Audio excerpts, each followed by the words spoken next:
Welcome to Boxing on the Record with Randy. Just decided I'll stop in and share a few things that's on my mind. A couple of things I've seen in the boxing news. Decided to just weigh in on it. You know how it goes. First of all, if you ain't already subscribed, please do so. It helps the channel. Please give us a like, man. Tell a friend, help us to grow the channel so that we can talk about this sport that we all love, boxing. I know you love it too, because if you didn't love it, you wouldn't be watching. So please, please subscribe, share, and like. Well, right now, as you know, Canelo is back to his old tricks again, doing the old ducking game like he always do. I mean, we know his whole career to me has been a fraud. And the reason why I say it's been a fraud, not saying that he can't fight, not saying that he's not a good fighter, not saying that he's not a great fighter, but what I am saying is he's not proving himself. Um,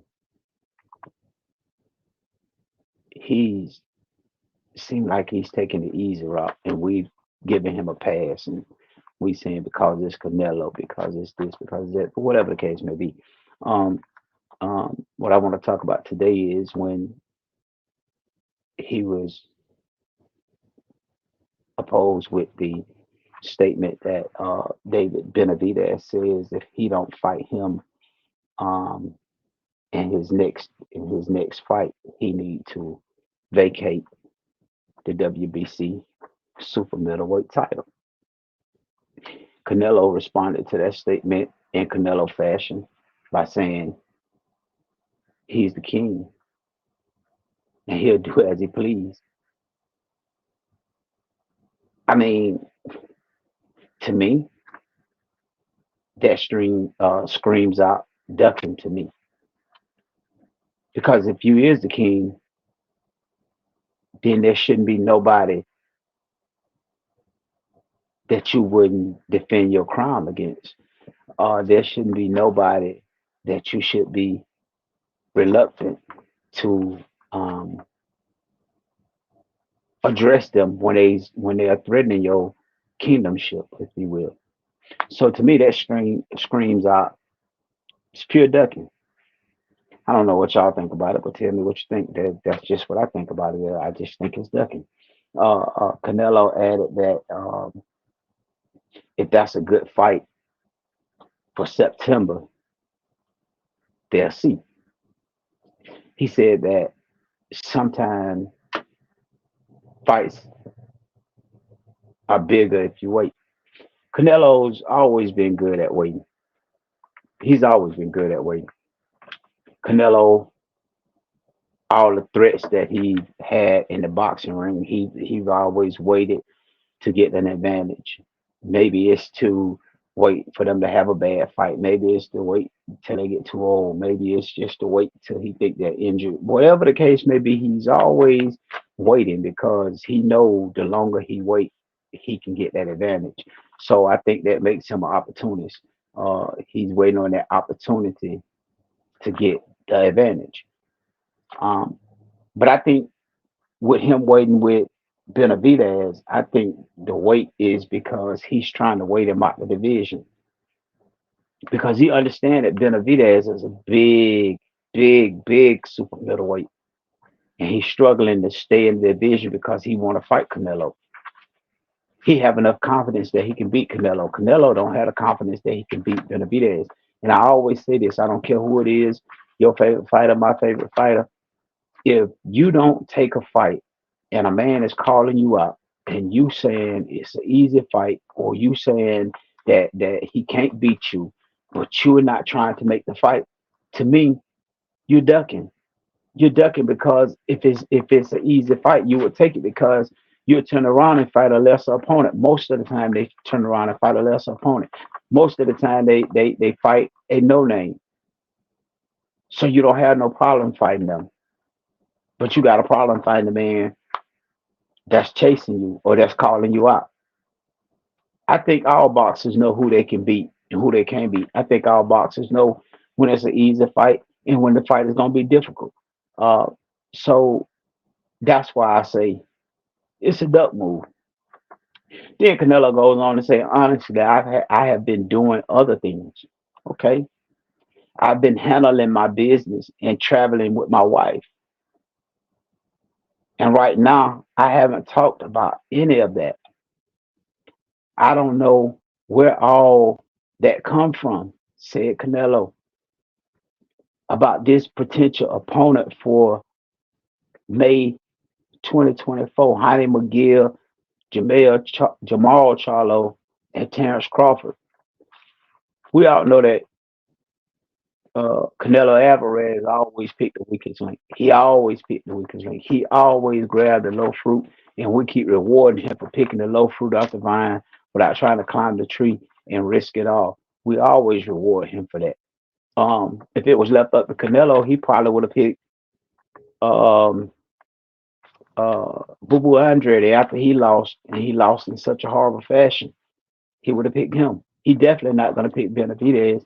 He looked too good. He definitely not going to go back and revisit Beeble because he got his butt handed to him. He know who to stay away from, and he know who to fight. He know when to fight him at the right time. Know it. Right now, I'm likely, says Canelo. Right now, like I said, I'm going to see what the options are, and we'll see what happens. It always happens. Laura, Trout, Cotto, Golovkin, Jacobs. I did what I didn't want to fight with Caleb Smith and with Billy Joe Saunders. I beat them, particularly all of them. All of those fighters that I named, from Laura to Jacobs, Canelo waited to the right time to fight them. And if you want to be truthful about it, the fight with Laura, he probably lost that one if you went back and scored it yourself. Uh, Trout, he waited Trout out. Cotto was old. He waited Golovkin out. Danny Jacobs was definitely old. So that's the thing I hate about boxing. In boxing, we always give credit to people, no matter the stage or the point of their career they're in, if they got a name.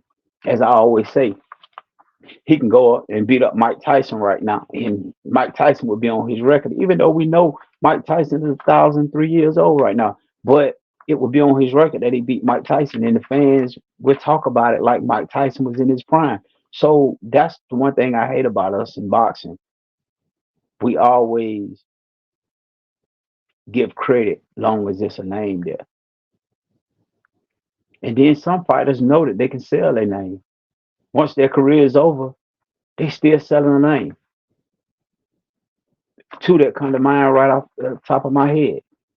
Adrian Broner, my guy. He can still push a card. Keith One Time Thurman, he can still push a card. So they can easily go out and get a fight and still make decent money if they want to be a punching bag, if they want to just give away a W. That's what I hate about our sport. But back to Canelo, man. Canelo, um, he said, if I beat Benavidez, they're going to say, why don't you face another guy? It's the same thing. Look at my history. I've done everything in boxing, said Canelo. Canelo failing to realize once you get to the top of the stairs, everybody's gunning for you. Nobody want to fight the man on the bottom. So once you get to the top, Canelo, you got to fight. We can't keep crowning you for fighting lower opposition. We can't keep saying you the best in boxing, you the face of boxing because you beating up cab drivers and you beating up retired janitors. We can't keep doing that. And boxing fans, we got to hold these fighters accountable. We got to hold them accountable. We can't keep allowing them to fight lower opposition and still take credit as if they're beating up the world. That's all I have on that, man. If y'all have anything, please comment so we can dialogue. Please hit the like button, subscribe button, to the ones that I've been having dialogues with uh, in the comment section. Continue to comment. I really enjoy that. I really enjoy the interactions with other boxing minds because I think iron sharpens iron. With that being said, I'm out of here like last year.